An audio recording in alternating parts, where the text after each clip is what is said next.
The general belief is that women and children are always at the receiving end of domestic violence.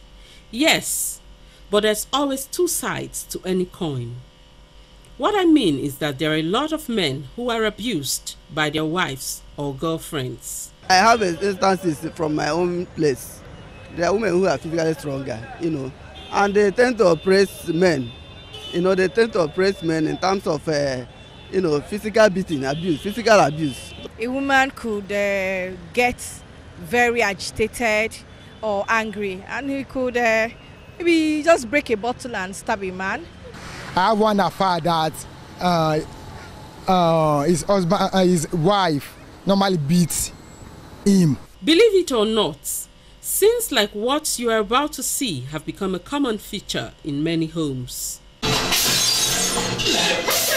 I know why you want me to go and not tell me why you're flicking your teeth. Now I know what I'm showing you.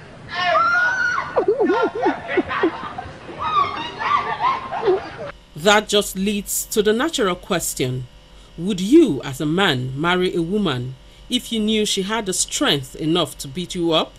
Am I a madman? A woman that even shit on me, I can't marry because I'm a full, complete man. I can't marry a woman that can beat me. In fact, I won't want to move near anyone that can beat me. Domestic violence against men, as with women, come in different forms: verbal, emotional, or physical. Apart from physically beating up her husband, a woman who constantly insults, threatens him with a weapon, forcefully prevents him from going out, constantly accuses him of being unfaithful, and tries to control how he spends his money is an abusive wife.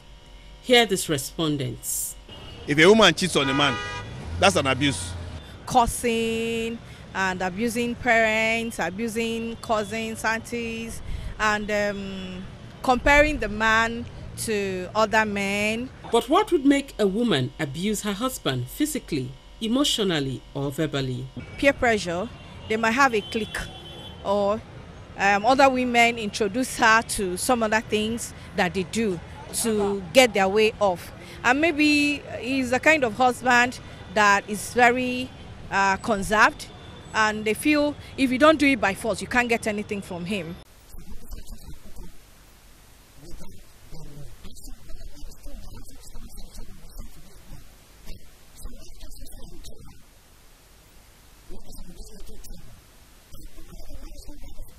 The rate of husband abuse in Nigeria is on the increase. This is why a non-governmental organization that caters to victims and sensitizes the public to their plight has been set up in Lagos.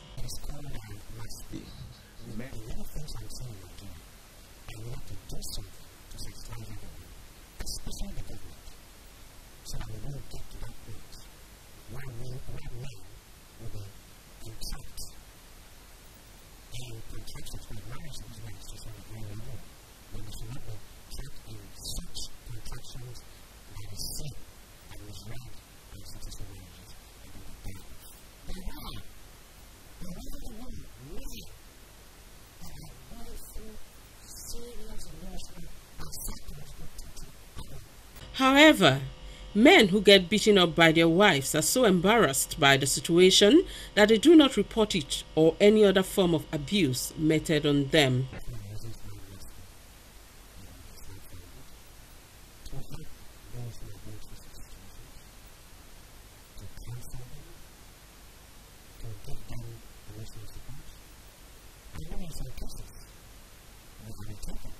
Now I ask, when a woman is an abuser of her husband, can any form of peace reign in their home?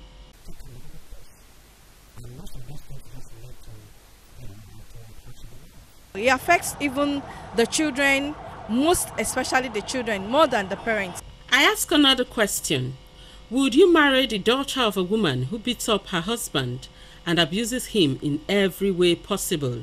It is no. Why? No, because, show me your father, I'll show you his son. Show me your mother, I'll show you your daughter. I wouldn't. As the arrowhead, the role of a man is to meet the needs of his family. He is also to provide protection. But what becomes of him when this role is threatened by constant abuse from his wife?